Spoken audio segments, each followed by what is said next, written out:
Hello, I'm here with Rinda and Steve, and we're here to talk to you about the parts of church that are still working, even though you can't see them. First, I want to talk about the board and let you know that we're very excited to have our 3 new members, actually 4, with our youth member, Alana, Mary, Kathy, and India starting. We have had several orientation sessions. We had our first official meeting on last Tuesday, and we will be opening our our meeting and all of our subsequent meetings in April. They will be open for online visitors and commentary at the beginning of each meeting, so that's fabulous. And I want to say that our policy governance and operations continue. The church is secure and it's being looked at every day to make sure everything is going fine. It's closed up. One of the big things that we have done is to make sure that we can pay our payroll, and we've secured a small business association loan, which will pay our salaries for 3 months, and that loan will be forgiven as well. We want to be able to continue to make sure that our programs are able to meet and talk and plan, because you know that we will be coming out of this situation. I don't have a date. Nobody has a date, but you know we will, and we want to be ready when that happens.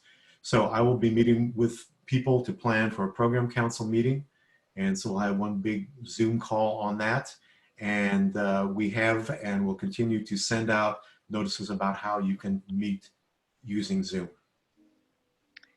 And I don't know about you, Steve, but one of the favorite parts of my week is Sunday, when I get together with my family to watch church.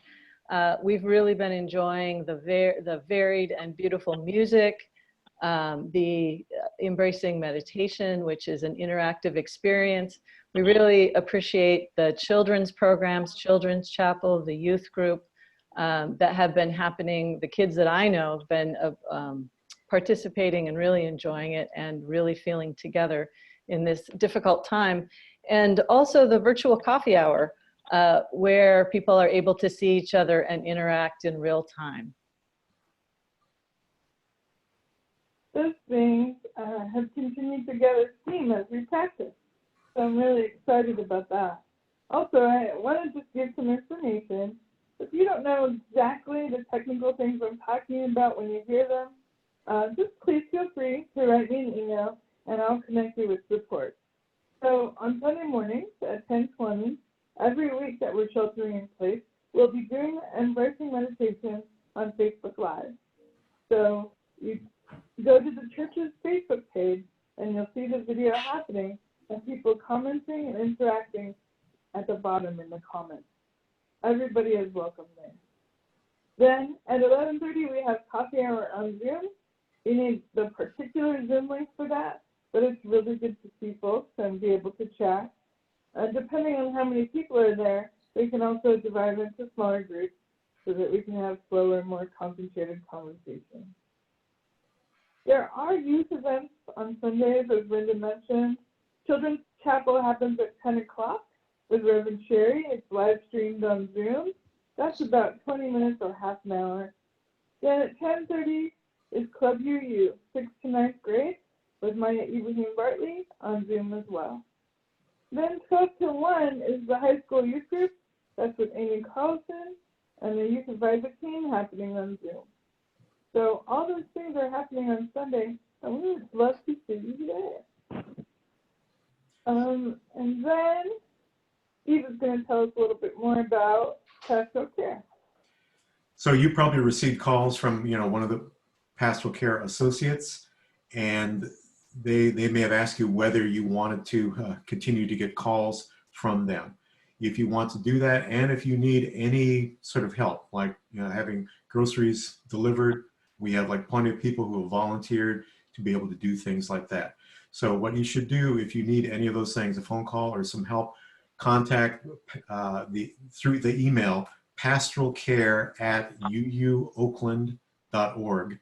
That's pastoralcare@uuoakland.org, and the pastoral care associates will get back to you. Reverend Yeah. Soto, you want to say more about that? Oh, I'm sorry, Rinda, go ahead. No, I was just asking if you would like to say anything more about that. Yeah, just that. Is that you can also reach out to me directly. You can email, call, or text, and I'm happy to connect you with the right support and folks. And I wanted to remind folks about the necessity and the wonderful ability to give to the church during this time. As you know, we're not able to be together to pass the plate on Sundays. And yet that income is income that we need to continue to keep the church programs running. So there's a couple of ways that now that you can give. You can go to the website and there is a link there to give in a one-time way or an ongoing way. And I understand now that there is another way to do that on your phone. Yes. So that app is called Give Plus, and we're really excited to be able to try that out. It has several steps, but once you set it up, it'll be really easy to give. Tomorrow in Palace Chatter, there's an instructions are going to come out so that you can see step by step, and also with a few illustrations so that it's a little bit easier. We are going to share the plate with Ella Baker Center on Easter. So when you give that way, either through the link or with the app, I ask that you please tag your gift if it's for Ella Baker so that we can get it to the right spot. Oh, and one more thing. We are ready to roll out a new feedback form. I'm really excited to collect your ideas and impressions during this time. One thing about the form is that it gives us a big picture of your idea and the information around it, so that when we have that conversation, it'll be really useful. So look for that link. The 15 Unitarian Church of Oakland feedback form, and that'll be in the Challenge Chatter as well. Anything else, friends? I think that's our update. That's our update. Thank you so much. I really appreciate it. Bye for now. Bye for now. Bye.